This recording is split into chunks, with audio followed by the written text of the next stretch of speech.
अब जो इजाजत के लिए भेज दिया गया है इस वैक्सीन को, क्या जानकारी आपको मिल पा रही है? अगर ये प्रक्रिया शुरू होती है, यानी 5 से 18 साल के बच्चों को अगर वैक्सीन लगती है, तो ये संभावना कब हम देखें? कितने दिन में इसकी शुरुआत हो सकती है और कितनी संभावना इस वैक्सीन को इजाजत मिलने की?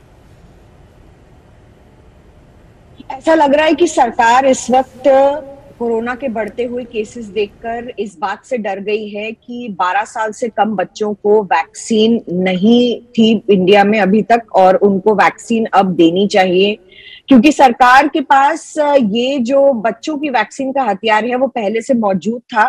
कोर्बेवैक्स बायोलॉजिकल ई की रिकॉम्बिनेंट सब प्रोटीन यूनिट वैक्सीन है जो भारत में बनाई गई है, और एक इंटरनेशनल टेक्नोलॉजी ट्रांसफर के तहत यहाँ पर ये वैक्सीन बनी है। लेकिन ट्रायल्स इस पर लगातार चल रहे थे बच्चों के लिए एक सुरक्षित वैक्सीन बनाने के लिए। इसके साथ साथ कोवैक्सीन भी, भारत बायोटेक जो भारतीय कंपनी है, वो भी बच्चों के वैक्सीन को लेकर ट्रायल्स लगातार कर रही है। 2 तरीके की वैक्सीन इस वक्त भारत बायोटेक ट्रायल्स चल रहे हैं।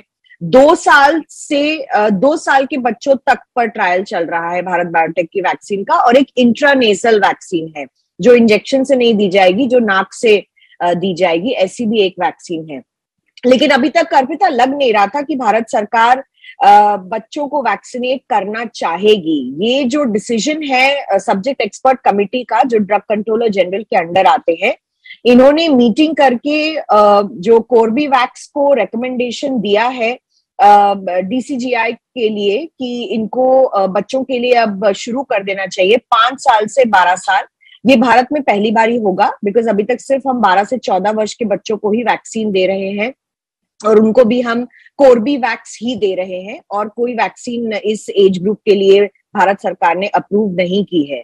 महाराष्ट्र से मैं आपको बताऊं तो वैक्सीन की सुरक्षा कितनी है, हाँ बच्चे इसको टॉलरेट कर पा रहे हैं ढंग से, लेकिन कुछ एडवर्स इवेंट्स भी हैं जो बच्चे फेस कर रहे हैं। काफी विशेषज्ञों का ये भी कहना है, जैसे डॉक्टर साहब ने भी कहा कि बच्चों में जो है कोरोना के जो लक्षण है कम दिखाई देते हैं, और बच्चों में इम्यूनिटी ज्यादा होती है, और इसलिए वो कोरोना से लड़ने में ज्यादा कामयाब रहते हैं। जैसे जैसे एज बढ़ती है, एज प्रोफाइल के हिसाब से बीमारियां भी बढ़ती हैं, और कोरोना उन बीमारियों पे ज्यादा अटैक करता है।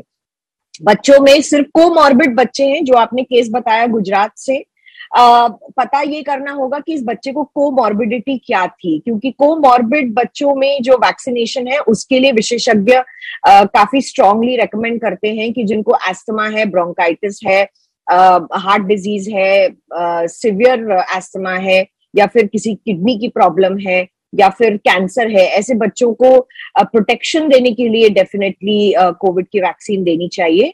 लेकिन हर बच्चे को वैक्सीन देना ये जरूरी नहीं है।